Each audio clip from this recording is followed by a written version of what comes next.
you just pop it in the sack in the corner, would you? No, I'm here about the interview. Oh, I'm to be recorded? We think it would be best. Good. Not my first time in the media spotlight. I have my own web camera, a growing internet audience. My teenage daughter Effluvia wants me to indulge in some TikTokery. Huh? Yes, she's trying to increase fascism across Western Europe and she thinks, this will help. Ah. So, Gerald, I wanted to talk to you about the Beanstalk incident. Oh yes, nasty business. I hope all who were involved were thoroughly ashamed of themselves. You were involved. Yes, I was, and I admit mistakes have been made. Letting poor people grow their own food, that was the first mistake. You should have laws against that sort of thing. But you are making laws against that sort of thing. Yes.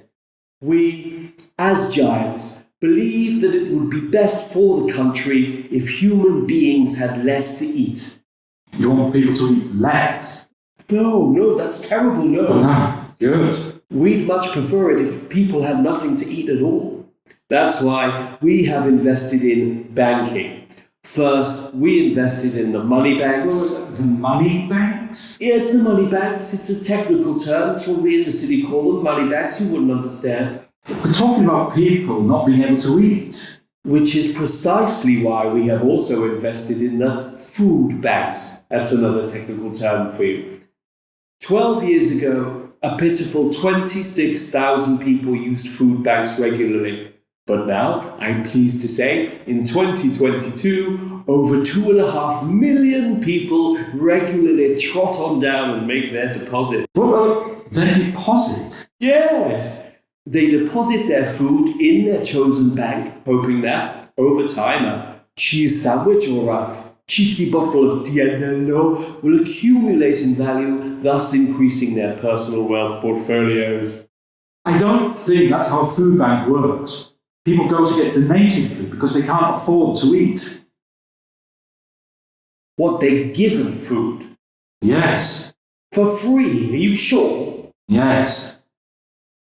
Well, forgive me, but that doesn't sound like a sensible way to run a bank at all. So, Joe, can we get back to the Beanstalk? Oh, the Beanstalk. The Beanstalk, let me be clear, was grown by that man Jack and not by me. Ah, so you refuse to take responsibility then? On the contrary, I take full responsibility for having no responsibility. The death of that man has nothing to do with me. If the fellow Jack wishes to encourage climate change by growing things and it ends badly for the fellow, well, then take it up with Mistress Nature. He encouraged climate change by growing things. Yes, and we, as giants, firmly recognize that climate change is,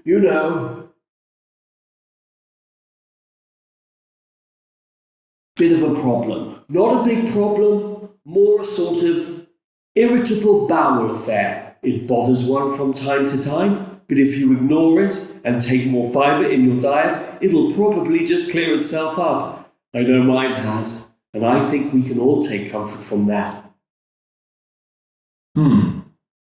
You claim that Jack used his Beanstalk to gain access to your property, to steal your magic singing harp and golden goose. Have you any proof of that? Well, let me ask you this. Do you see a magic singing harp and golden goose anywhere nearby? I think not. That's hardly evidence. Well, then you have my word as an enormous giant. I'm afraid I'm going to need a little more than that, especially as you've lied about everything else. But isn't a lie just a truth using other words?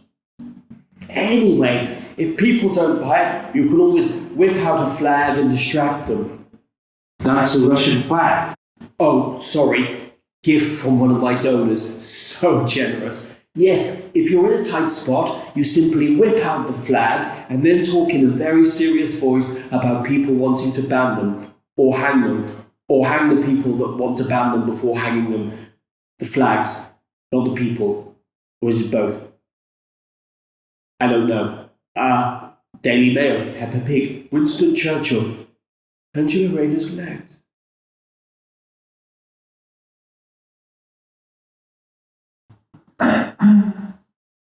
Sorry, what was I saying?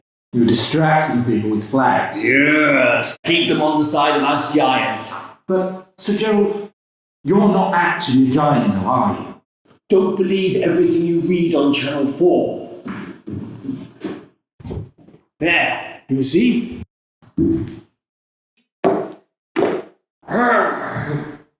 You may look up to me now, as is my due.